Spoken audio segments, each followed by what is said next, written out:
KSEB മാനേജ്മെൻറ്റിനോടും retire ചെയ്ത ജീവനക്കാരോടും ചില കാര്യങ്ങൾ പറയാനുണ്ട്. KSEB മാനേജ്മെൻറ്റ് റിട്ടയർ ചെയ്ത ജീവനക്കാരെ വീണ്ടും ജോലിക്ക് വയ്ക്കാൻ തീരുമാനിച്ചിരിക്കുകയാണല്ലോ. തികച്ചും തെറ്റായ ഒരു തീരുമാനമാണത്. നാട്ടിൽ തൊഴിലില്ലാതെ ചെറുപ്പക്കാർ തെണ്ടിത്തിരിഞ്ഞ് നടക്കുമ്പോൾ എന്തിനാണ് റിട്ടയർ ചെയ്തവരെ വീണ്ടും ഇങ്ങനെ നിയമിക്കുന്നത്?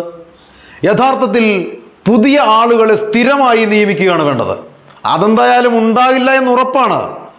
കേന്ദ്രം കരാർ നിയമനം നടത്തുന്നു എന്നും മുറവിളി കൂട്ടും. പക്ഷേ ഈ മുറവിളി കൂട്ടുന്നവരും ഇവിടെ അതുതന്നെയാണ് നടപ്പിലാക്കുന്നത്.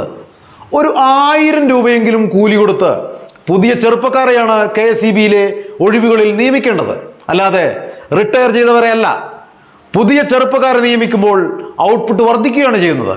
ഇനി റിട്ടയർ ചെയ്തവരോട് ദയവായി ഇനിയും നിങ്ങൾ ജോലിക്ക് പോകരുത്. ആ ജോലി പുതിയ ചെറുപ്പക്കാർ ചെയ്യട്ടെ. നിങ്ങൾക്ക് PF-ഉം ഗ്രാറ്റുവിറ്റിയും പെൻഷനും എല്ലാം കിട്ടും. അതുകൊണ്ട് സമാധാനമായി വിശ്രമ ജീവിതം നയിക്കുക. ഇതൊരു അപേക്ഷയായി കരുതിയാൽ മതി.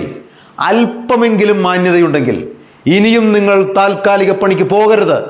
ചെറുപ്പക്കാരുടെ അധ്വാനിക്കാനുള്ള അവസരം നഷ്ടപ്പെടുത്തരുത്.